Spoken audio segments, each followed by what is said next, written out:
Entonces, vamos a presentar primeramente a Blanca, la doctora Blanca Castilla de Cortázar, que es la que primero va a exponer. Es profesora ordinaria de Antropología en el Pontificio Instituto Teológico Juan Pablo II de Madrid. Anteriormente trabajó en la Universidad Internacional de La Rioja, en España, y en el Centro Universitario Villanueva, que es un centro universitario adscrito a la Universidad Complutense de Madrid. Varios de los que estamos aquí conocemos ese centro. Es doctora en Teología por la Universidad de Navarra, y doctora en Filosofía y máster en Antropología por la Universidad Complutense de Madrid. Ha sido directora de colegios mayores, es profesora visitante en universidades españolas y americanas, con las que colabora en la docencia e investigación. Ha estudiado autores como Gabriel Marcel, Tomás de Aquino, Javier Zubiri, Feuerbach, Caro Wojtyla, Leonardo Polo, y se ha especializado en antropología de la persona y del género, podríamos decir así. Autora de más de 150 artículos en revistas especializadas y libros en colaboración. Pueden googlearla, van a encontrar varios videos y también información, el perfil de academia.edu, ahí podrán encontrar cosas valiosas, textos que ella generosamente pone a disposición de los interesados. Entonces, Blanca, te escuchamos. Yo te avisaré, como me has pedido, unos minutos antes de que se te venza el plazo, para que puedas encontrar un modo correcto de hacer el cierre. Adelante, somos todo oídos. Muy bien. Pues hace pocas semanas, en otra serie de tertulias sobre Leonardo Polo, expuse 8 tesis que yo había encontrado en las obras de Polo sobre la familia. Y hoy he pensado exponer las de Juan Pablo II. Y para concluir, como diré al final, que si se desarrollaran esas tesis de Wojtyla, que no le dio tiempo a trabajarlas porque su trabajo como pontífice no le dejaba, se desarrollaran sobre la antropología trascendental de Polo, pues podríamos avanzar en la filosofía y la teología de la familia mucho más rápido de lo que pensamos, porque es un tema que efectivamente no se ha hecho hasta ahora y no es fácil. Bueno, como es sabido, Caro Wojtyła, profesor de ética, desde bien pronto estudió el amor. Su tesis fundamental es que la persona ha de ser tratada con amor y que el amor, a su vez, es tratar al ser humano como persona. No como objeto, eso sería utilitarismo, esa es la tesis de fondo de Amor y Responsabilidad. Pero más tarde, aunque no da tiempo a explicarlo, en el Concilio Vaticano II tuvo una conversión antropológica que le llevó a escribir Persona de Acción, cuya tesis central está expresada en el célebre pasaje de la Gaudium et Spes número 24, que quizá él mismo incluyó en el documento porque lo trabajó muchísimo. El hombre es el único ser al que Dios ha amado de un modo absoluto y solo alcanza la plenitud en el don sincero de sí a los demás, es decir, cuando aprende a amar. Porque el ser humano está llamado al amor, pero el amor hay que aprenderlo, hay que realizarlo, hay que vivirlo, ¿no? Y antes de seguir, quería recordar que Caro Wojtyła, que será llamado el Papa Filósofo, estudia en primer lugar, junto a Garrigou Lagrange en Roma, a Tomás de Aquino. Y posteriormente, redescubierta ya la distinción, esa esencia de Tomás de Aquino, es el impulsor y primer socio de la Sociedad Internacional Tomás de Aquino. O sea, que él conoce ese magno descubrimiento que es lo que también da lugar y da inicio a la antropología trascendental de Polo, ¿no? Posteriormente, a través de sus estudios en Scheler, se forma en la fenomenología y en la hermenéutica, en la que es un gran artista. La verdad, sus descripciones fenomenológicas son impresionantes. Pero como explica Juan Manuel Burgos, ninguno de los dos pensamientos, ni el tomista, que adolece de un estudio sobre la intimidad humana, ni el fenomenológico, le convencen del todo. Y entonces él, cogiendo lo mejor de los dos, desarrolla su propio pensamiento. O sea que no es ni tomista ni fenomenólogo. Él hace lo que puede y va abriendo camino, ¿no?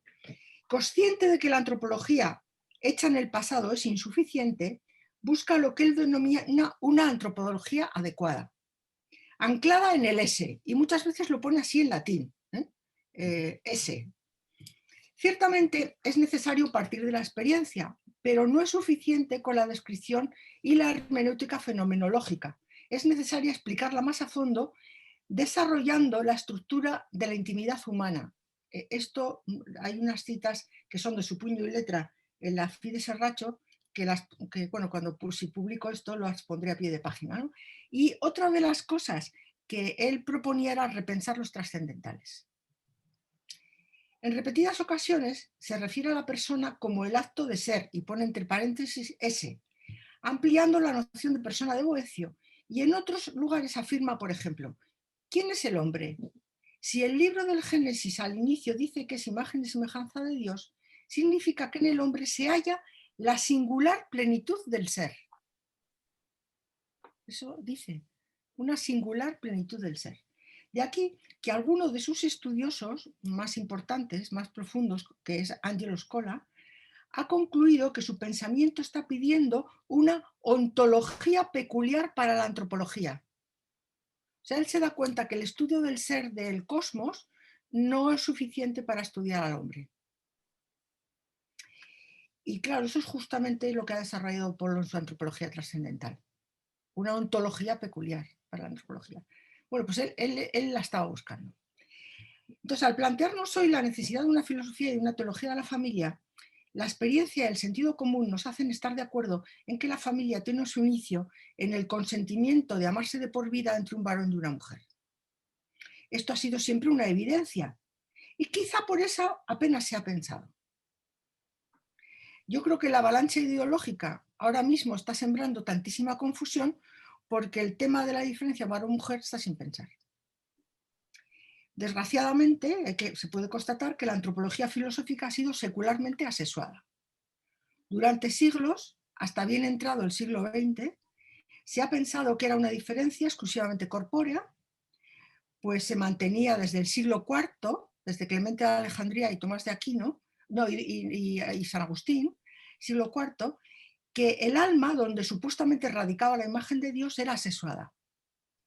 Y entonces la diferencia sexuada pues era corpórea y su único fin era la procreación. Esto es lo que se ha pensado hasta bien entrado el siglo XX. Ya en el siglo XX no se puede seguir manteniendo la asexualidad del alma, pues la psicología ha evidenciado suficientemente que la psique también es sexuada. Y con el resurgir del personalismo, el magisterio ya ha afirmado repetidas veces que la imagen de Dios donde realmente está es en la persona. Pero respecto a dónde radica la diferencia sexual, en dónde radica la diferencia sexual, y realmente pues ya se sabe que es corpórea y psíquica solamente es eso. ¿Conocen ustedes algún pensador que lo haya desarrollado? Es una pregunta retórica, pero ¿lo conocen? Pues bien, yo he encontrado tres que lo han pensado. Uno de ellos, y el más profundo, pero son los tres coincidentes, lo ha pensado Julián Marías, lo pensó Feuerbach en su momento y lo ha pensado Wojtyla, igual alguno más, ¿no? Entonces, Wojtyla, al pensar la familia y el amor, sí pensó la diferencia varón-mujer a la luz de la filosofía de la revelación, sobre todo en su magna obra La teología del cuerpo. Y llega a afirmar lo siguiente: la sexualidad humana es algo más grande de lo que imagináis. Pues tiene la convicción de que la unidad en la comunión de personas varón-mujer es un icono de la vida interior de Dios. Eso lo explica Scola muy bien, lo explica su Weigel, su biógrafo. Entonces, esta cuestión no dejó de repensarla hasta el final de su vida. Seguía expresándola cada vez con más profundidad, como dando vueltas de tuerca, en los documentos que escribía de puño y letra en polaco. Por ejemplo, la carta Mulieris Dignitante avanza con respecto a la teología del cuerpo. La carta a las familias y su texto inédito de 1996, El don desinteresado. Bueno, pues su pensamiento respecto a esta cuestión la resitúa en dos coordenadas nuevas. Una, la centralidad de la persona, considerada como algo radicado en el S, y otra teológica, que es la imagen de Dios concebida como imagen trinitaria. por lo que requiere al menos dos personas relacionalmente diferentes. No dos personas simplemente, sino dos personas relacionalmente diferentes. Por eso su punto de partida es la creación de la unidad originaria, narrada en Génesis 1:27, varón y mujer los creó, una dualidad de personas en la humanidad común. Eso lo repetirá muchas veces. Bueno, entonces, ¿cuáles son las principales tesis al respecto de su antropología? Que podríamos calificar de esponsal. Y esponsal porque, como recordaremos, así califica el significado del cuerpo humano descubierto en la masculinidad y la feminidad, aclarando que esponsal no es sinónimo de conyugal, pues dice él que se realiza incluso más plenamente en el celibato. Ahora lo vamos a ver lo que dice.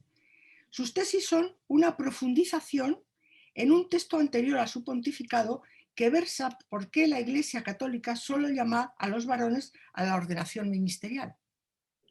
Y dice así, ese texto: la diferencia varón-mujer determina la identidad propia de la persona. Ese texto está rebatiendo, bueno, pues para la gente que quiere que las mujeres se ordenen, pues diciendo, a ver, Jesucristo no ordenó a negros y sin embargo hay negros ordenados. Entonces, está diciendo que la diferencia varón-mujer es una diferencia mucho más radical que el tema del resto de los tipos humanos, ¿no? Es decir, pues, en fin, el RH, los componentes del grupo sanguíneo A, B, C, todos esos no son significativos, ¿no? Sin embargo, la diferencia varón-mujer tiene algo que dice que determina la identidad propia de la persona y se ordena no solo a la generación, sino a la comunión de personas. Entonces aquí se están tocando dos temas que tienen que ver con la persona, la identidad y la comunión de persona, que podríamos decir, bueno, en este documento en el fondo lo que está diciendo es que la diferencia varón-mujer no solo estructura la familia, sino también estructura la Iglesia, que es también familia. Y está tocando dos temas de fondo, que son la identidad y la comunión de persona, que podríamos decir son dos dimensiones trascendentales. Y este sería el momento de explicar el sentido trascendental, el sentido filosófico de la palabra trascendental, porque es una cuestión que me ha planteado en otros momentos mi colega de la mesa redonda, el doctor Adán, en qué sentido se utiliza la palabra trascendental. Y ciertamente en el lenguaje común hay gente que utiliza la palabra trascendental como sinónimo de importante. Pero en el ámbito filosófico, que es en el que nos movemos, trascendental, al menos yo, la utilizo siempre para señalar el plano del ser, del ese, en cuanto distinto del nivel predicamental y de la esencia y de la naturaleza. O sea, en la antropología el plano del ese personal en cuanto distinto de la esencia, que es muy importante en la antropología distinguir entre naturaleza y persona, como hicieron los capadocios en el siglo IV para hablar de Dios y de la Trinidad. Y esto, como señala Polo, pues apenas se le ha sacado partido en la antropología. Entonces, dicho esto, que es una introducción, por cierto, a mí se me ha ido mi propia pantalla, pero no me importa, o sea que ustedes me ven, ¿no? Vemos y te escuchamos muy bien, Blanca, perfecto. Vale, estupendo, ahora ya te veo, sí, también a ti. Ahora. Entonces, las tesis de Juan Pablo II, voy a empezar por 4 tesis teológicas.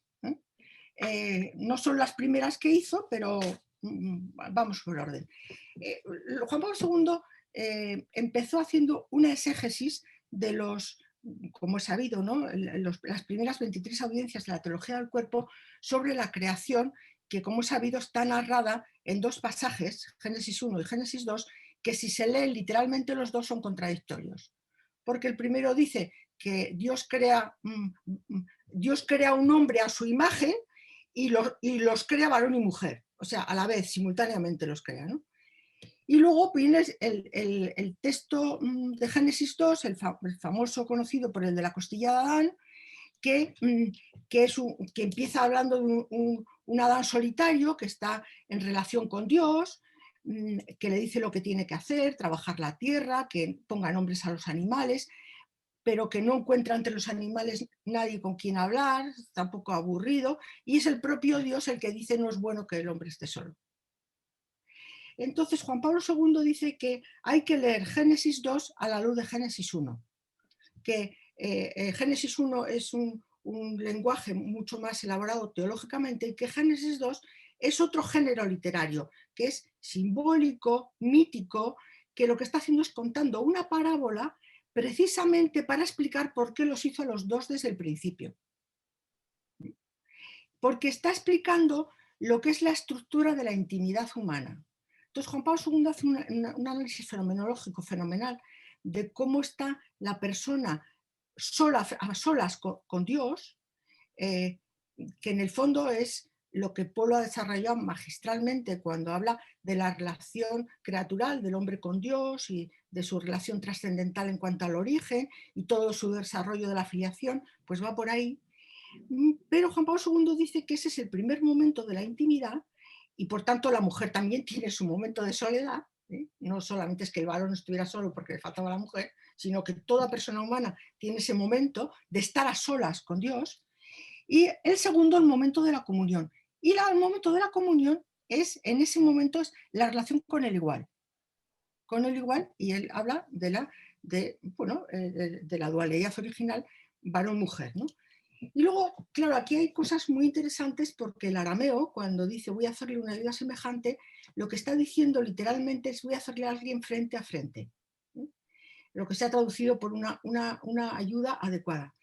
Esta interpretación es muy importante porque el Génesis 2 ha tenido una interpretación antigua propia de los judíos que ha sido muy deterior, o sea, ha justificado la subordinación de la mujer y cantidad de cosas. Juan Pablo II dice que está muy lejos de la novedad evangélica, que es lo primero que restaura a Jesucristo cuando nos viene a redimir, es la relación con Dios, y lo segundo, la relación varón-mujer, que fue muy deteriorada por el pecado. Vale, entonces, ese exégesis del Génesis 2 como metafórico es muy importante porque deshace cantidad de prejuicios del pasado.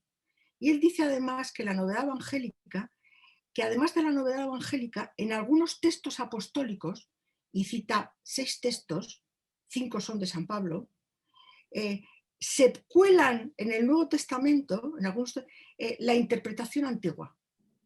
O sea que ha quedado luego como si fuera revelada. Y esto hasta que en el siglo XX no se ha estudiado a fondo cuáles son los géneros literarios, pues, bueno, pues se ha considerado como reveladas cosas que son de la cultura del tiempo y no son parte del mensaje de Dios, ¿no? Eso es muy importante en este tema, que está sembrado de prejuicios a lo largo de toda la historia, ¿no? Bueno, luego hay 3 tesis sobre la imagen de Dios. Y dice Juan Pablo II que ser imagen de Dios es existir en relación a otro humano. El texto dice así: el ser humano no puede existir solo puede existir en unidad de los dos y por consiguiente en relación con otra persona. Ser imagen y semejanza de Dios conlleva, por tanto, existir en relación con otro yo humano. Eso es la imagen de Dios. Luego hay otro texto con el que Juan Pablo II, cuando Ratzinger se lo leyó por primera vez, porque había escrito en polaco, que es la Mulieris Dignitatem, le dijo que eso no se podía decir, porque había sido explícitamente negado en la tradición occidental. Entonces le dijo Juan Pablo II, bueno, pues estudiense. Lo estudiaron en la Congregación para la Fe, le dieron luz verde a Juan Pablo II, pero casi nadie se ha dado cuenta de que se han rectificado unas doctrinas que las empezó a decir San Agustín, que solo cada persona, ella sola, es imagen de la Trinidad, pero no entre varias. Claro, eso es muy fuerte. Y entonces se ha rectificado. Si dejamos la relación fuera de la imago de Dei, pues prácticamente toda la vida del hombre queda fuera. Y más cosas, ¿no? O sea, Ratzinger lo ha corregido a su amado San Agustín en este tema, ¿no? Entonces, aquí dice el hombre, porque Juan Pablo II viene a decir, el hombre se convierte en imagen de Dios no tanto en el momento de la soledad, cuando está a solas con Dios, él solo, una persona sola, sino en el momento de la comunión. Efectivamente, es desde el principio no solo imagen, en el que se refleja la soledad de una persona que rige el mundo, sino también y especialmente la imagen de una inescrutable comunión divina de personas. O sea, que el hombre es imagen de Dios cuando vive para otros. Y eso está incrustado en su propio modo de ser, aunque luego lo tiene que llevar a la práctica.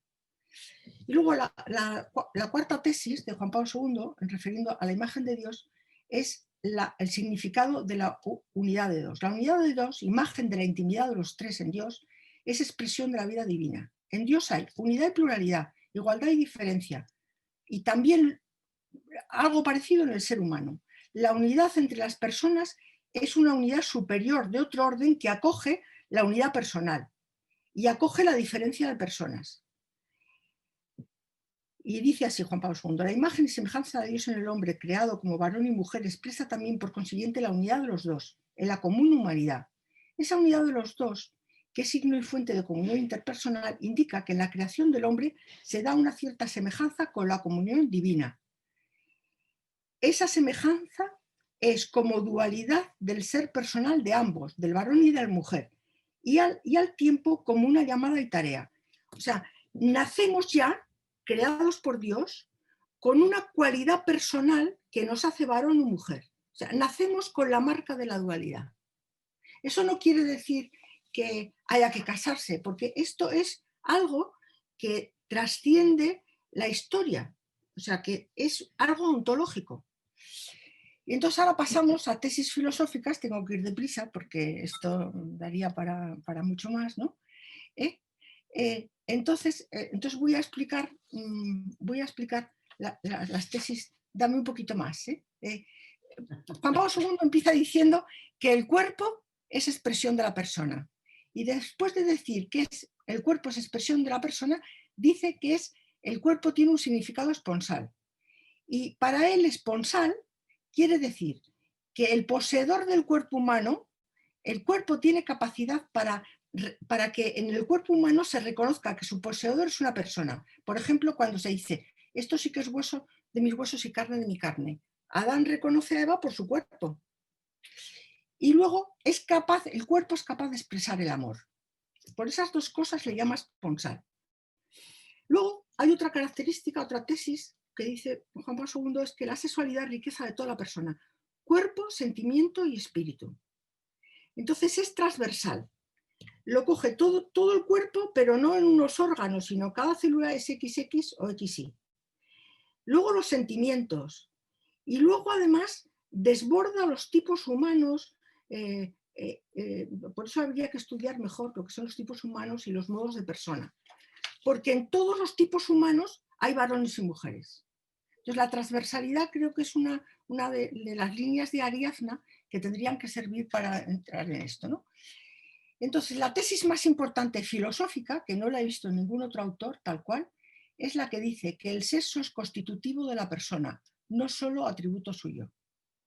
Es decir, está poniendo la diferencia de la dualidad originaria en el orden trascendental, porque dice que ser varón o ser mujer es una diferencia en la persona, en el ese.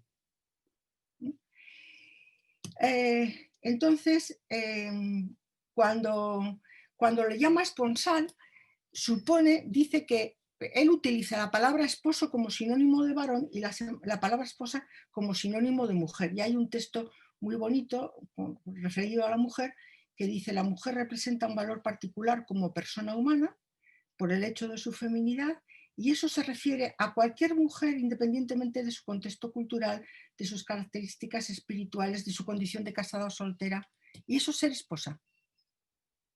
Bueno, entonces la esponsalidad no es sinónimo de conjugalidad, y eso es muy interesante para conocer lo que es la persona, porque el matrimonio es una estructura de temporalidad y nosotros vamos a vivir en la otra vida siempre, pero no vamos a dejar de ser varones y mujeres. Hay gente que ha pensado que sí, pero vosotros pensáis que la Virgen va a desaparecer como tal y va a ser un ser asexuado como un ángel. No, vamos a ser varones y mujeres, porque vamos a resucitar con el mismo cuerpo que tenemos. Bueno, luego hay 3 tesis sobre la complementariedad, que las dejamos para otro día, y varias tesis sobre el carácter espiritual de la maternidad y la paternidad humanas, que también están en Polo. Y por último, dice que el modelo originario de la familia hay que buscarlo en Dios mismo. Y en otro lugar dice que la familia misma es el gran misterio de Dios. Entonces, a la vista de lo expuesto y de lo que aún falta por decir, en mi opinión, si las profundas tesis de Wojtyla se desarrollaran sobre la antropología trascendental de Leonardo Polo, ambos pensamientos avanzarían exponencialmente hacia una profundización sobrecogedora de la intimidad y del conocimiento teórico de la identidad humana. He dicho. Pues muy bien, Blanca, has ahorrado tiempo incluso. Muy bien. Me alegro.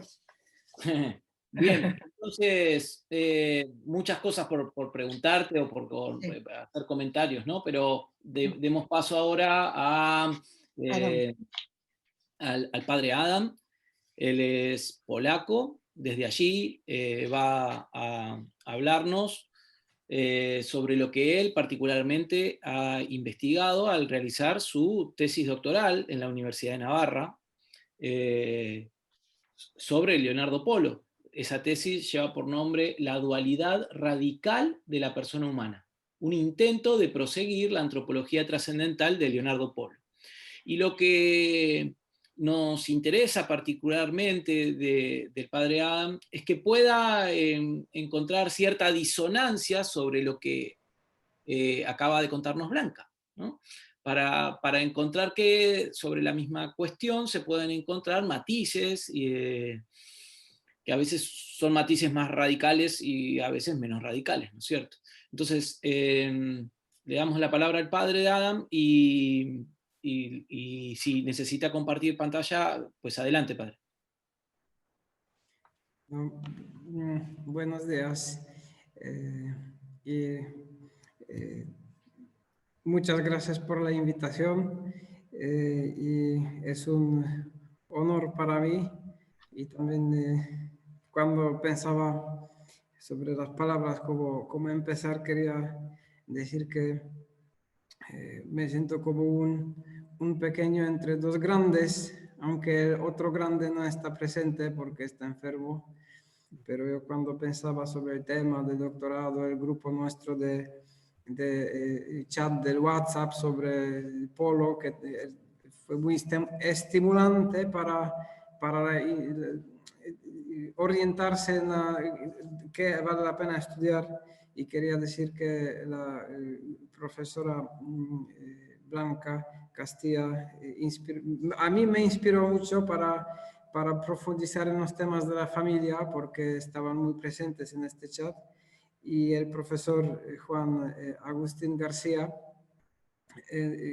a él le debo una pista para entender mejor lo que es lo trascendental, porque una vez ahí él puso en este chat que lo trascendental significa lo remitente a Dios sobre todo. Esto es un dato que me dio mucho de pensar, y después en Polo vi muchas citas sobre este tema.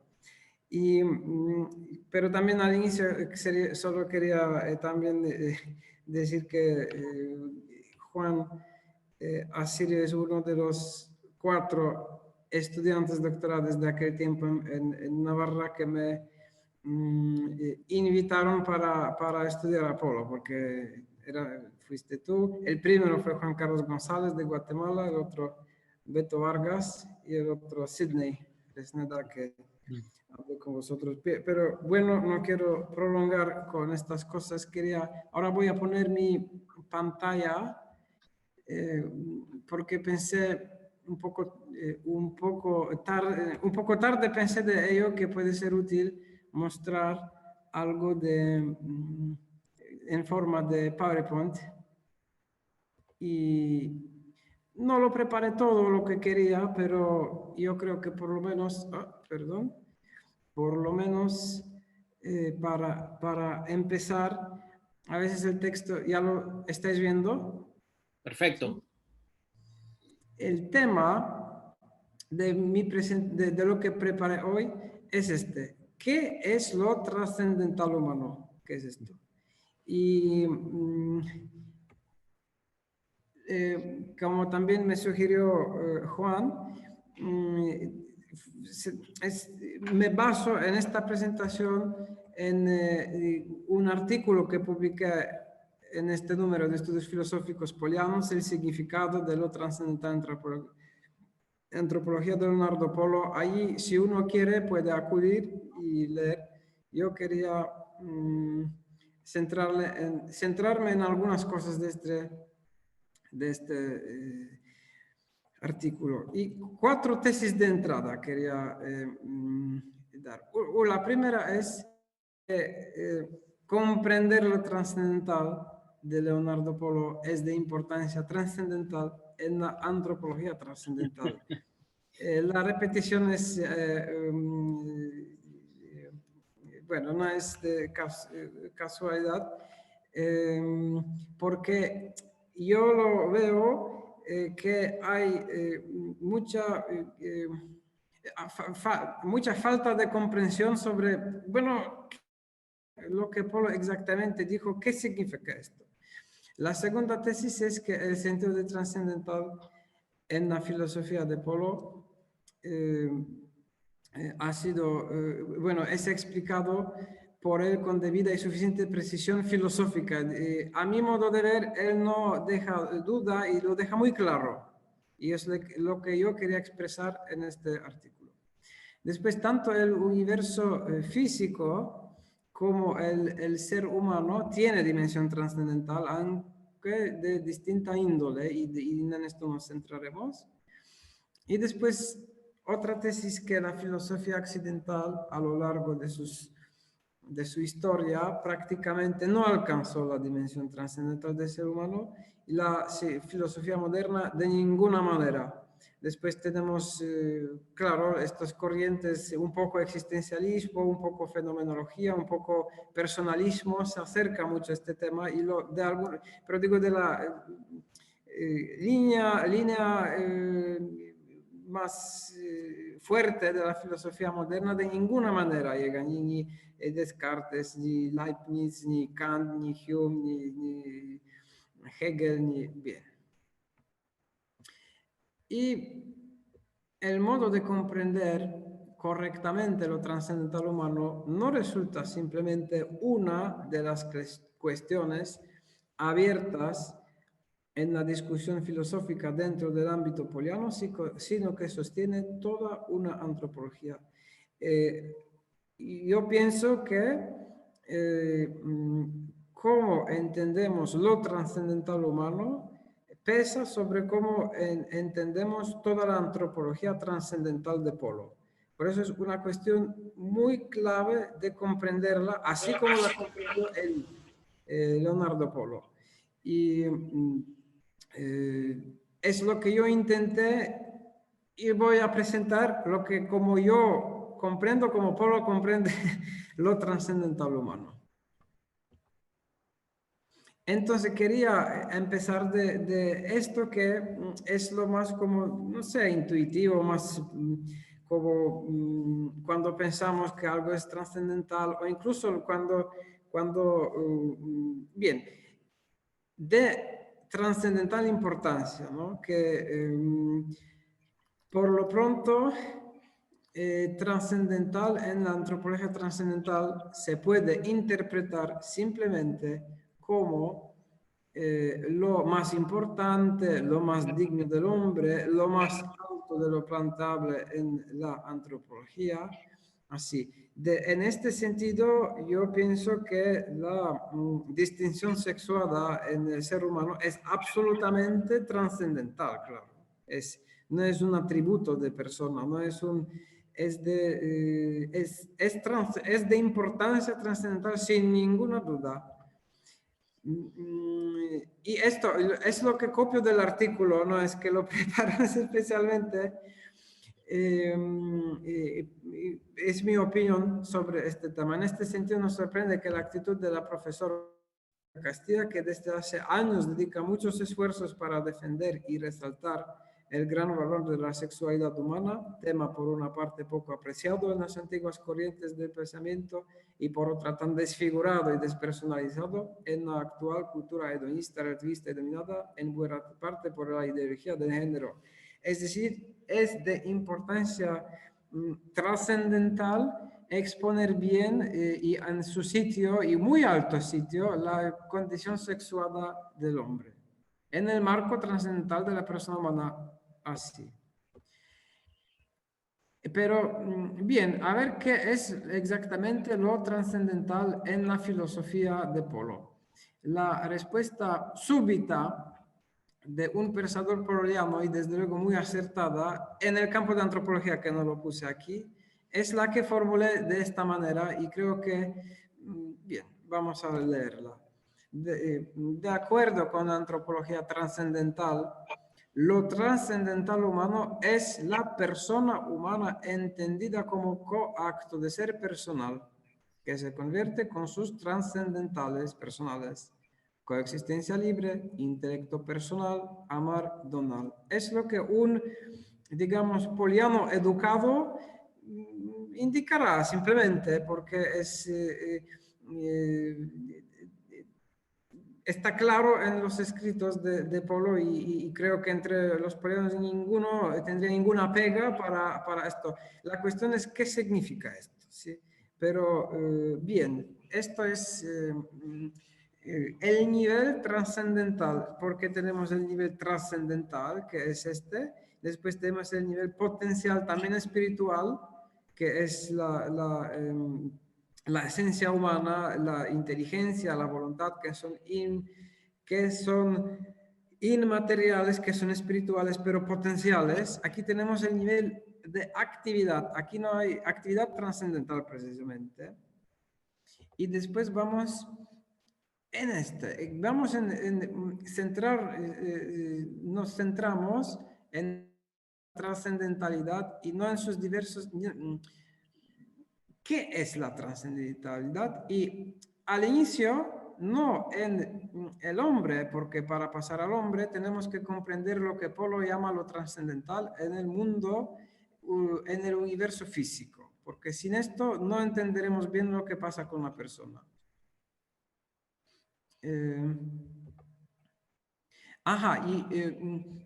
Estas son como diversas descripciones de lo trascendental humano, en relación en el orden del origen, así lo dice Polo, puro, soberano, inagotable.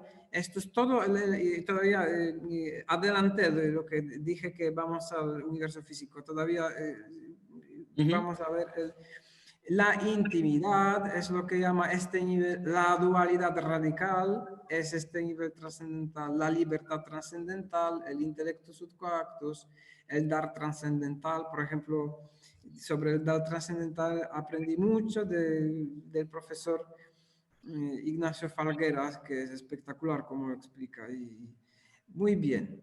Después vamos a este punto. Los dos sentidos primordiales de lo trascendental. Y aquí son...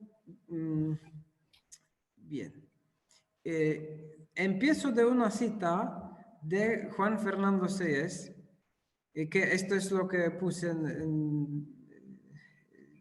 que no puse que es Juan Fernando Séez, pero son sus citas. Él dice, trascendental tiene varios significados en la filosofía de Leonardo Poró, que sí, unos de ellos comunes con la filosofía tradicional y otros novedosos. Para los filósofos griegos, Aristóteles y medievales, Tomás de Aquino, el vocablo trascendental designa una perfección pura, sin mezcla de imperfección, que se encuentra en toda la realidad. Esta definición, este planteamiento, acogemos completamente, ¿no? Lo trascendental es una perfección pura, es el ámbito activo sin mezcla con imperfección, con potencialidad, ¿sí? Es el nivel completamente activo. Y aquí dividimos a lo trascendental Bien, vamos a ver ahora lo que Polo dice que es trascendental en el universo físico, porque la distinción entre lo trascendental y lo subtrascendental, digamos, está en toda la creación. En la mecánica, lo trascendental significa lo transfísico. ¿Qué significa lo transfísico? Lo transfísico significa el acto de ser. En la distinción tomista esencia, la potencia de tal acto de ser se denomina esencia. Con lo cual lo cósmico esencial es lo físico y lo cósmico existencial es lo trascendental en el sentido transfísico. Digamos, el nivel esencial es lo físico, el nivel existencial es lo trascendental, transfísico en este sentido. Una cita de Polo: trascendental, en definitiva, significa transcategorial, transpredicamental, transfísico, metafísico y trascendental. Desde este punto de vista son equivalentes, metafísico y transfísico, en cuanto que metafísica también es ir más allá de lo físico. Esto así en el universo físico. La metafísica, como su nombre indica, se ocupa de lo que está más allá de lo físico, es decir, de lo trascendental como transfísico, como lo primario respecto de lo físico. El acto de ser del universo es sin duda trascendental. Y después ya no puse más, demasiado tarde pensé sobre este PowerPoint y ya no lo terminé, pero mejor porque si no miramos pensaremos más a fondo quizá y no solo vemos, ¿no? En el hombre, en el ser humano, lo trascendental como superior de lo potencial claramente no será lo transfísico, porque no tratamos de la física, no es este sentido. Será como esencial espiritual, porque nuestra esencia no es física. En el mundo, en el universo físico, la esencia es física, nuestra esencia es espiritual. Entonces será algo como una dimensión superior espiritual. Es decir, en el hombre lo espiritual es también como compuesto o complejo, es trascendente espiritual. Por eso Polo dice que lo trascendental humano será transoperativo, ¿no? La operatividad en el hombre es esencial. Cuando pensamos, cuando queremos, es nuestra actividad esencial, porque siempre cuando actuamos con nuestra esencia. Es decir, es el nivel es el nivel de hacer, es el nivel de haber, es el nivel de tener, es el nivel de pensar, es el nivel de querer. Pero quien piensa es persona, quien quiere, quien tiene, quien es el nivel de ser transoperativo. Es decir, muy bien, entonces vimos, pues, resumiendo lo que hemos visto. Hemos visto que lo trascendental es lo que trasciende lo que no es trascendental. Digamos, lo trascendental es lo que trasciende potencial, es lo activo, es el ese frente a la esencia, frente a lo potencial. Por el primer sentido de lo trascendental es visto desde abajo. Miramos desde abajo y miramos hacia arriba. Entonces lo que supera, lo negativo, lo que es físico, lo que supera, es lo trascendental. ¿Estoy bien? ¿No? Sí, te estamos escuchando perfecto. Tuve una información que el internet está flojo. Muy bien. Entonces ya vimos el primer sentido de lo trascendental, el primer sentido poliano de lo trascendental en el mundo físico y en el mundo en el mundo espiritual humano, personal. Ahora vamos al segundo sentido y es el sentido clave, es el sentido más importante de lo trascendental humano. Y esto es como visto desde arriba, no mirando que superamos lo potencial, sino desde arriba. Y desde arriba de lo de lo humano es lo divino, es lo divino. Trascendental humano como remitente al trascendente. Y esta como luz que me llegó en algún momento y me debo al profesor Juan García, porque yo recuerdo, incluso tengo el día en una conversación cuando esto, y después empecé a profundizar en ello, y el sentido fuerte de lo trascendental humano, pero del universo también incluso, porque es la como dependencia trascendental del trascendente. Es la trascendencia. Y aquí una cita de Salvador Piatarasona. Para la criatura no hay posible distinción real entre ser y depender, porque para la criatura no hay posibilidad real de existir al margen de Dios. Es así como la dependencia de la criatura es activa, equivale a su acto de ser. Acto de ser para la criatura significa depender. Yo también debo mucho a Salvador Piatarasona, de esta frase aprendí mucho, ¿no? Que a nivel de criatura, ser trascendente significa depender del trascendente. Y tenemos una dependencia distinta en el mundo físico, en el universo físico, y distinta en la persona espiritual, en un ser espiritual. En el mundo físico, la dependencia trascendental de Dios es causal, es la causalidad trascendental. La dependencia radical de la persona de Dios es personal, es libre, es espiritual, es amorosa, es cognoscitiva, es libre, es coexistencial. Son dos como modos de depender trascendentalmente del trascendente. Uno es no personal, otro es personal. Entonces, para la persona humana, ser trascendente significa, ante todo, depender personalmente, amorosamente de Dios. Esto es la clave del ser humano, la clave y la afiliación, esto que Juan Fernando Cés hace poco habló mucho de esto. Entonces, este es el sentido fuerte. Por tanto, aquí tengo algo más. No. Por tanto, el sentido primordial o más fuerte de los trascendentales personales no es este que no es frente a ninguna criatura. Soy amar Donald primordialmente no frente a otras personas creadas, sino primordialmente frente a Dios. Amar Donald significa amar en el orden del trascendente. Conocer personal significa primordialmente conocer en Dios, remite al conocer divino.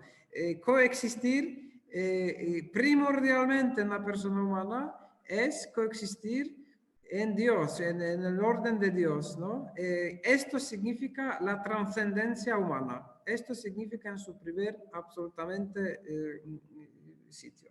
Después también dice, me parece que esto también es esto es Salvador Piatarasona, él dice, distinción trascendental significa crear. Es decir, la distinción trascendental en su sentido más fuerte, porque vimos también las distinciones trascendentales visto desde abajo. Visto desde abajo es otra cosa. Visto desde arriba, desde Dios, digamos, al ser humano, significa crear la trascendental de Dios con el universo es relación creativa. La relación trascendental de Dios a la persona humana es relación creativa. Decir que la relación en este sentido fuerte y superior, digo, visto desde arriba, en este sentido decir que la relación entre una persona y otra humana es trascendental, significaría una relación creativa. Si usamos lo trascendental en este sentido más fuerte, poliano. Después Juan Pablo II dice, la profesora Castilla lo dijo hace un momento, Juan Pablo II dice que la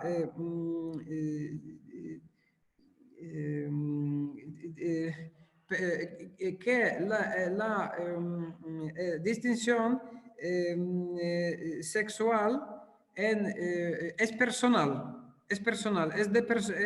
la persona es masculina o femenina. Entonces, claro que Juan Pablo II remite a lo trascendental humano, pero no en este sentido de polo, no es este sentido de la trascendentalidad fuerte vista desde arriba. Además, Juan Pablo II, cuando habla de la persona, me parece que nunca habla en como delimitado o concreto sentido trascendental que polo, cuando él habla para los personalistas, fenomenólogos, y cuando se habla de la persona, se habla de la totalidad de la persona, es decir, la persona es, el sexo, la sexualidad es algo interior de la totalidad de la persona, no es algo exterior, como se dice, no solo del cuerpo, ¿no? Pero no es a nivel de la remitencia trascendental de la persona humana a Dios. Es decir, en la persona humana la condición sexual es espiritual, como no, porque la esencia también es espiritual, nuestra esencia, nuestro querer, nuestro inteligir es masculino o femenino, claro que sí. Mi yo es espiritual, es la sindéresis, es uno de los hábitos innatos, es femenino, es masculino sin ninguna duda, y es espiritual, es un yo espiritual, femenino, masculino, sin ninguna duda, pero la relación trascendental a nivel de este Dios que es remitente tan trascendente supera todas estas todos estos calificativos. Es algo absolutamente originario, absolutamente no similar para cualquier otra relación. Es un mundo. Bien, no sé si Estamos llegando al final del tiempo, Padre Adam. ya puedo acabar en este sitio. Muy Ajá, bien. bueno, una sola cita que acabo de encontrar cuando leí Fratelli Tutti del Papa Francisco. Claro que él no lo dice en nuestro contexto, pero tiene algo de esto. Esto que marqué en azul, mi relación con una persona que ignorar que esa persona no vive solo por su relación conmigo, ni yo vivo solo por mi referencia a ella, aunque sea Adán y Eva, que son creados para sí mismos, ¿no? Hay una relación todavía más profunda y radical, que es la con Dios, que lo supera y bien. Aunque el Papa Francisco lo dice en un poco otro contexto, pero esta frase, bien, ya acabé. Muy bien, muy bien. Muchísimas gracias, Padre Adam. Agradecemos muchísimo su presentación y también el esfuerzo del hablar en castellano, ¿no? En español, que también es un Para mí es esfuerzo. un placer. Bueno, genial, genial. Muchísimas gracias. Muy bien, entonces, como decíamos al comienzo, la idea es que a través del chat ustedes puedan enviarme sus inquietudes y yo poder ir pasándoselas a los ponentes para que puedan dar sus respuestas y quizás interactuando entre ellos. Pero antes que nada, y mientras ustedes, yo les doy tiempo para que puedan hacer sus preguntas ahí por escrito, pues aliento a los ponentes, a Adam y a Blanca, a interactuar entre ustedes, ¿no es cierto? Quizás, Blanca, tú ya tengas algo para decir y que puede servir como punto de partida de un interesante intercambio. ¿Tienes el micrófono muteado? Si lo habilitas, Blanca, adelante. Y Padre Adam, usted también lo tiene muteado, así que déjelo abierto si quiere. Bueno, en realidad yo lo que quería decir es que estoy bastante de acuerdo con lo que ha expuesto el Padre Adam, porque él habla de lo que Juan Pablo II llama la primera dimensión de la intimidad humana, que es la relación de la persona con Dios. El asunto es que yo le pregunté a Leonardo Polo personalmente, después de los años 90, que ya que estaba haciendo una antropología dual, que por qué no pensaba la dualidad varón-mujer, que es originaria, indeducible, que ahora mismo cada día está más, y que por qué no la metía dentro de la antropología trascendental. Y me dijo que es que a él ya no le daba tiempo, porque eso no lo había pensado nunca. Y incluso además tenía unas ideas un poco curiosas, propias de los hombres de su época, sobre la mujer, que yo un día le llegué a pensar, le llegué a preguntar. Me decía que la mujer no sabía jugar, pero que Dios jugaba con los hijos de los hombres. Y digo, entonces, ¿qué conclusión tengo que sacar? Que la mujer no es imagen de Dios. Y le pregunté, digo, oiga, usted aparte de su mujer, aparte de su madre, ¿cuántas mujeres ha conocido a fondo para tener estas ideas sobre lo que es la mujer? Claro, aquello le dejó descolocado y empezó a pensar y me dice, Caná. Digo, ¿qué es eso de Caná? Dice que la Virgen en Caná jugó con todos, con su hijo, con el maestresala, con los servidores, con los novios. Digo, bueno, ya tenemos una mujer que sabe jugar. Y luego me puso otro ejemplo de Santa Teresa de Jesús. Ya, eso ya no lo volví a decir. Y entonces él me dijo que no le daba tiempo a pensar eso porque tenía muchas cosas que escribir que sí las había pensado. Entonces yo parto de que Polo, el nivel trascendental de la persona con Dios, que es impecable y que no hay nada que decir, porque es que Dios nos da el acto de ser, es, o sea, el fundador del Opus Dei decía que el hombre sin Dios como un rabo sin perro, pero es que es mucho más, porque no tienes origen, si no tienes Dios que te crea. Pero es que el ser humano es más que eso, y no solamente eso, la intimidad tiene una segunda parte que es la que desarrolla Juan Pablo II, que Polo ha desarrollado muy poco, que es la coexistencia con el otro humano y en concreto esa relación ontológica que hay entre el varón y la mujer. Por eso hoy yo no he dicho mi opinión, sino los textos de Juan Pablo II. Y dice, por ejemplo, él, porque Juan Pablo II sí lo pensó, Polo no, pero Juan Pablo II sí. Entonces, digo, por eso yo digo, lo de Polo hay que meterlo aquí, porque dice, varón y mujer son diferentes y complementarios, dice Juan Pablo II, no solo en el ámbito del obrar, sino sobre todo en el ámbito del ser. Pues son complementarios no solo biológica y psicológicamente, sino sobre todo desde el punto de vista ontológico. O sea, psicológicamente ya metemos ahí el yo, las dimensiones espirituales del alma, o sea, está subiendo él quizá con un... o sea, es decir, cuando ves lo que está diciendo más que Polo. Está diciendo que esa comunión de personas, por ejemplo, yo en una tertulia con Polo, una noche en un hotel que estábamos haciendo un trabajo de investigación, falló no sé qué, y entonces nos dedicamos 8 a hacerle preguntas. Y entonces él estaba pensando algo que en algunos de sus escritos todavía no tiene muy claro. Decía, es que yo lo que estoy viendo, que así como Dios es él trascendentalmente 3, en el hombre es trascendentalmente el 2. Pero es trascendentalmente el 2 a su nivel humano. Dios es 3 y el hombre es 2. Eso es lo que Juan Pablo II desarrolla. Sin embargo, Polo, el otro día decía Seyes, le preguntó no sé quién, y dijo, es que entonces cuando Polo escribió eso, todavía no había distinguido entre el yo y la persona. Polo iba dándole vueltas, luego se dio cuenta que se había confundido y que la coexistencia era lo mismo que la libertad. Al principio decía que eran dos trascendentales distintos. Pues en este sentido, yo en sus obras, por ejemplo, en la antropología trascendental dice, la dualidad humana es muy importante. Le podríamos llamar cuasi trascendental, pero en otro sitio ya dice que es trascendental. O sea, es un tema que va abriendo y que pensó al final de su vida. Yo creo que eso hay que proseguirlo, ¿eh? Porque sí que hay un nivel, y este Juan Pablo II lo tiene súper claro, que es el estar a solas con Dios, que es la primera dimensión de la intimidad humana, que la tiene el hombre, que la tiene la mujer, que la tiene toda persona humana, porque es su origen. Pero hay otra cosa que también, y eso tiene que ver, por ejemplo, yo creo que hay una cosa que hay que pensar, que es lo que dice el Evangelio, de que no puedes amar a Dios al que ves sin amar al hombre al que no ves. Entonces, es decir, el doble precepto de la caridad en el hombre está muy junto. O sea, yo tenía muchas cosas que decir, pero tampoco quiero ampliar.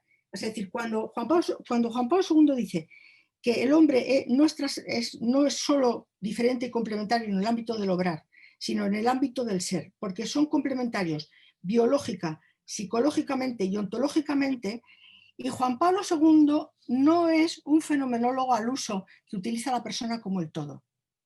Aunque a veces la persona se puede decir el todo, porque como es el acto de ser que actualiza el cuerpo y el espíritu, en el fondo el cuerpo es personal y el alma es personal, porque están actualizados por la persona. O sea, la distinción es esencia, el acto de ser lo actualiza todo. Es distinto que la esencia, pero lo actualiza. No está separado, está junto. Por eso se puede decir que el cuerpo es personal y que el alma es personal, porque el acto de ser es trascendental. Trascendental en el sentido de que actualiza todo, está en todos los sitios, pero es distinto que la esencia. Eso que es ese principio metafísico de que hay que distinguir sin separar, están unidos. Pero Juan Pablo II no habla del todo como la persona. Eso es algo que lo van diciendo por ahí y cuando le lees te das cuenta de que lo está distinguiendo. No sé cómo decirte. Muchas gracias, Blanca, clarísimo. Adam, padre Adam, ¿usted quiere hacer alguna observación de esto que acaba de decir Blanca? Bueno, sobre la dualidad radical, que es como yo interpreto que dos es trascendental, escribí mi doctorado, que no voy a referirme a ello, porque yo creo que hay preguntas y quizá mejor, porque no quiero hablar 15 minutos más sobre esto. Ok, muy bien. Entonces podemos sugerir a los presentes ir a buscar su artículo, padre, ¿no? Que ahí está bastante desarrollado eso que usted estaba indicando. Hay una pregunta de Jaime Rodríguez, dice que está dirigida al padre Adam. Dice, queda claro que Carmen Wojtyla y Polo tienen una noción diversa de lo trascendental. Pero mi pregunta es, ¿el amor esponsal es sacramento del amor trinitario? Es decir, cuando los esposos se aman, su unión hace visible el amor entre las personas divinas. En este caso, el amor mediado por la diferencia sexual viene a ser ícono del amor trinitario, y el amor a Dios está mediado por el amor al prójimo. Y entonces ahora viene la pregunta. Si es así, ¿no se podría considerar que la sexualidad sí está en este nivel trascendental? Se ve que Jaime ya ha estado hablando fuerte con Blanca, ¿no? Polo habla de la personalización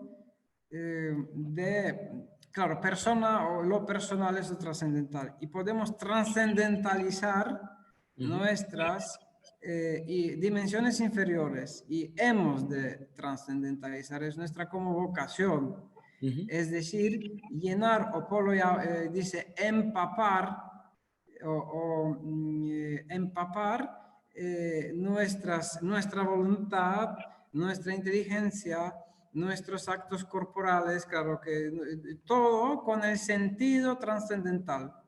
Es decir, es una como elevación de nuestras dimensiones inferiores, como trascendentalizándolas.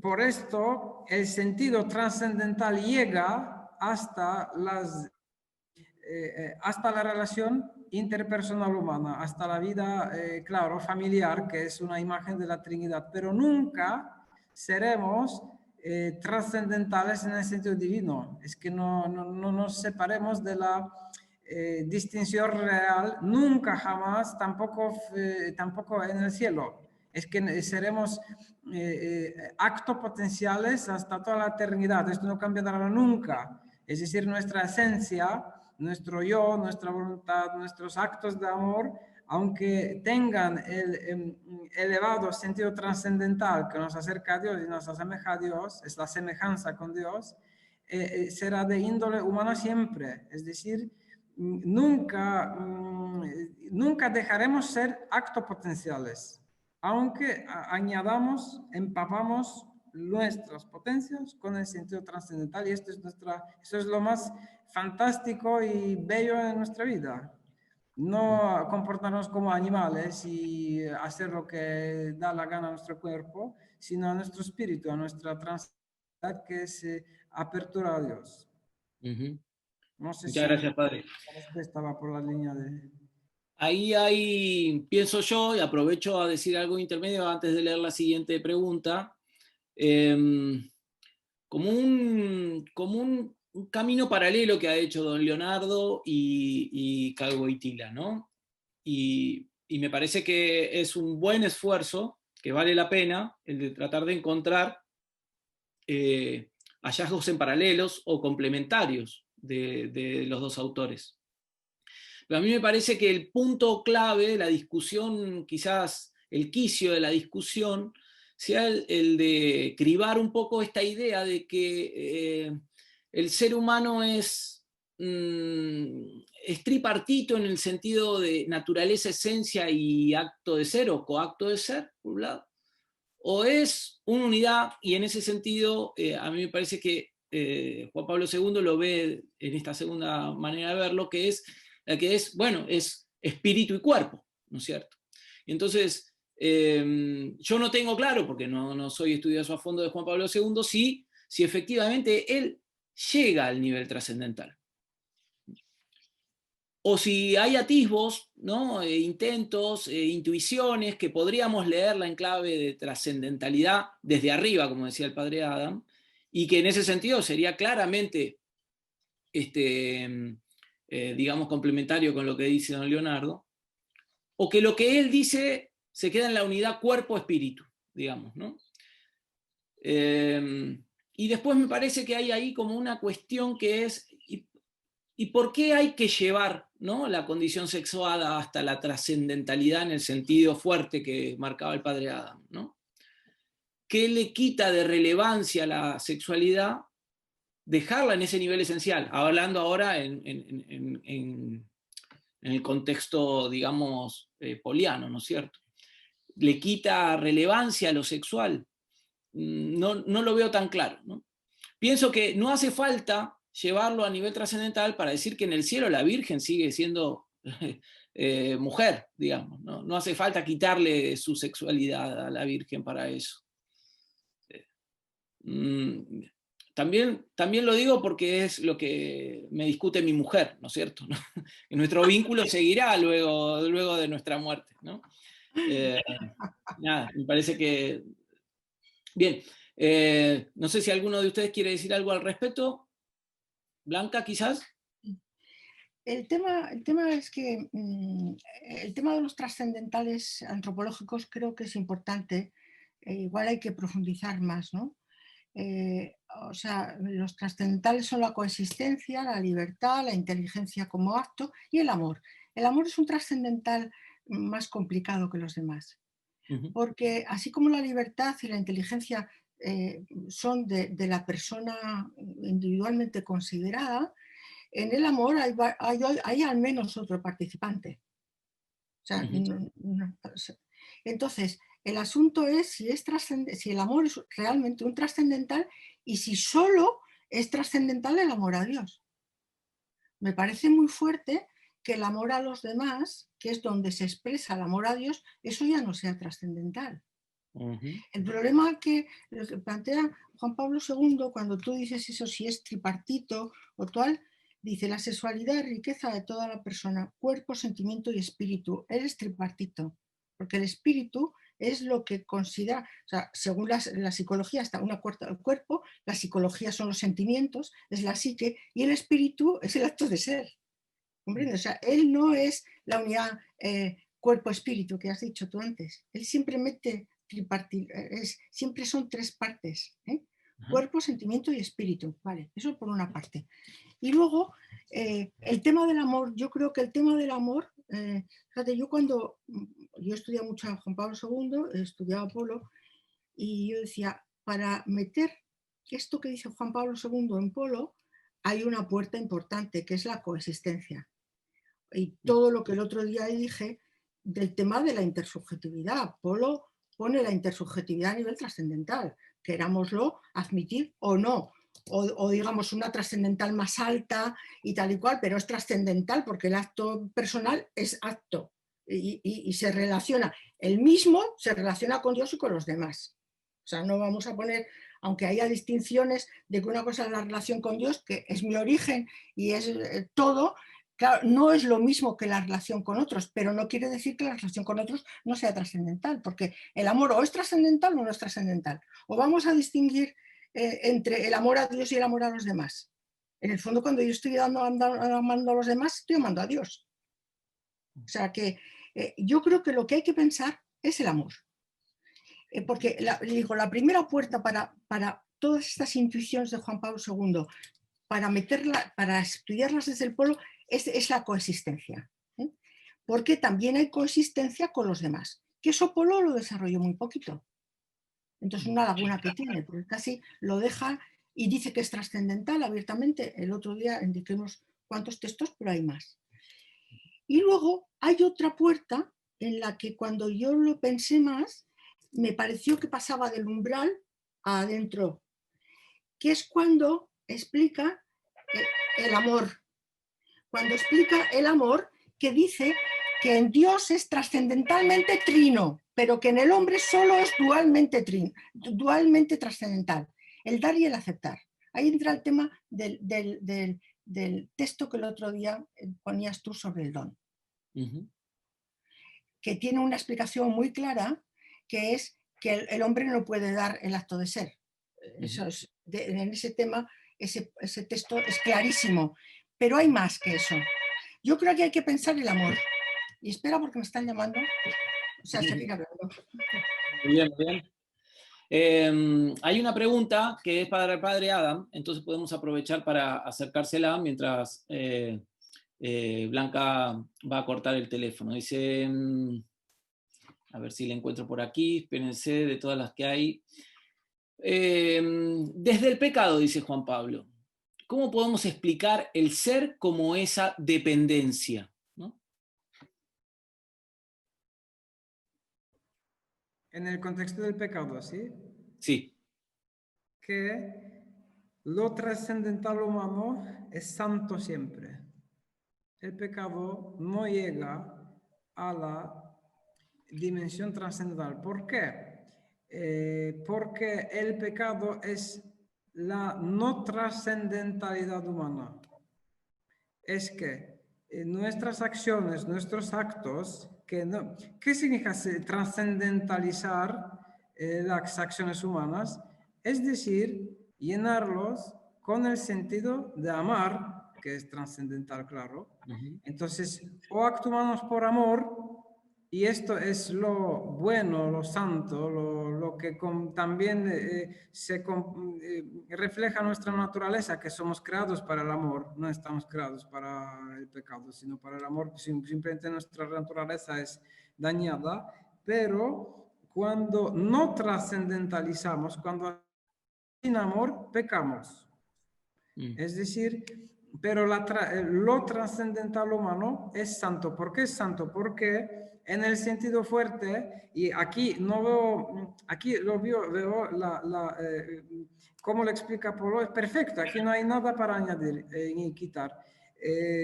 Sí, porque lo trascendental humano es remitente a Dios. Lo remitente a Dios es lo santo en nosotros. Hace un momento profesora Castilla dijo que el amor, claro, que es remite a lo, en cambio, digamos los trascendentales, pero el trascendental, inteligir, trascendental y no sé, libertad, no. Pues sí, que no es posible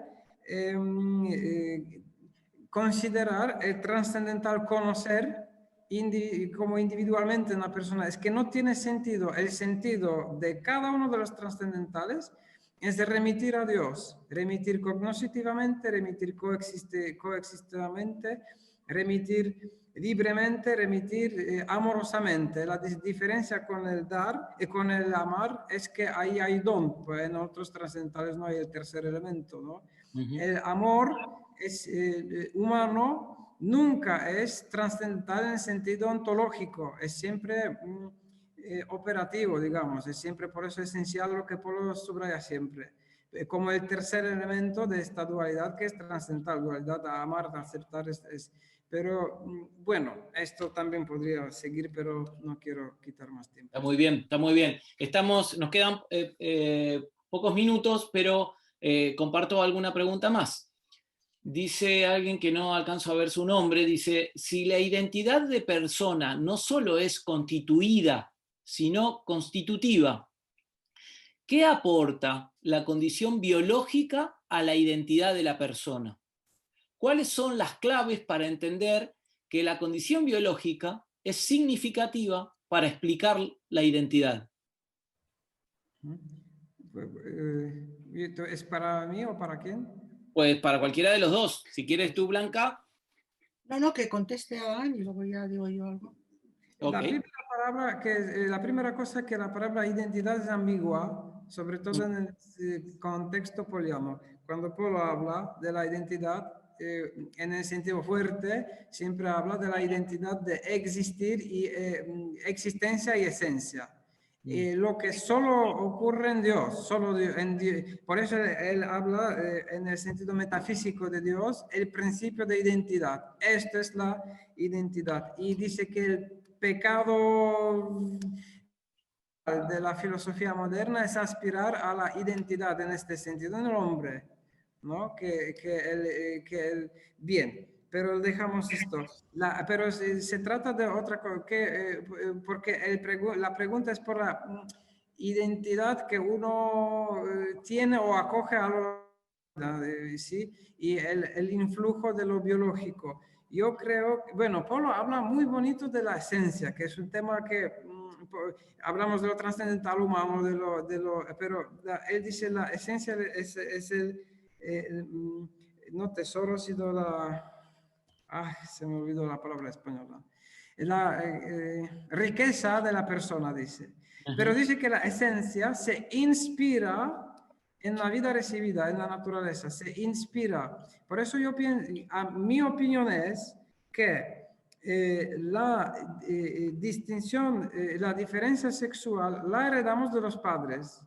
Está marcada por los cromosomas sobre todo del padre, ¿no? Si es Y o X. Esto nos viene desde la biología, es mi opinión. Pero como somos unidad y somos somos carnales y espirituales a la vez, siempre y en todo. No podemos pensar sin el cerebro, pero pensamos espiritualmente. Estamos como todos nuestros actos tienen dimensión espiritual y material. Es decir, esta materialidad masculina o femenina, en ella se inspira la esencia humana, el yo, mi alma, en su desarrollo. El alma deviene por esto, pero a partir del primer momento, del primer embrión. Esto no es cuando uno tiene 15 años, desde a partir del se inspira en el ser, en el modo de ser masculino, femenino. Además, esto no solo está en la esencia, a mi modo de ver, pero en los hábitos innatos también. Los hábitos innatos son las aperturas de la persona, es algo muy grandioso.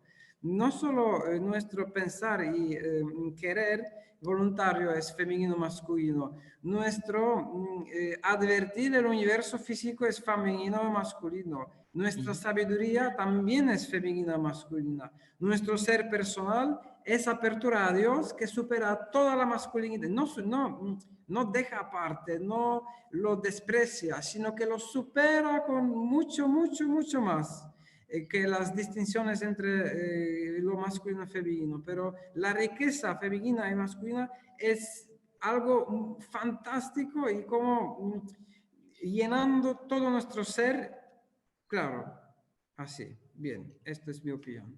Muy bien, Adam. Gracias, padre. Blanca. Bueno, o sea, si el cuerpo es expresión de la persona, el cuerpo dice algo de lo que es de cómo es la persona. Esa es lo biológico, tiene algo que decir sobre de cómo es la persona porque se expresa en ella. Y luego yo lo que creo que hay que profundizar es en dos cosas que el magisterio dice muchas veces, es el tema de la identidad personal y de la comunión de personas. La identidad personal, claro, Polo tiene un sentido técnico de que solo Dios es idéntico, pero eso es o sea, cada pensador pone palabras a veces especiales o un sentido especial a unas palabras, pero cuando hablamos de identidad personal es en el fondo quién soy yo. Y cuando yo trato con Dios, le trato como mujer y no le trato simplemente como hijo, sino como hija, que es distinto. O sea, es decir, configura mi modo de relacionarme con todo el mundo, con Dios. Y además Dios es tres personas y a cada una la tratas diferente. Entonces,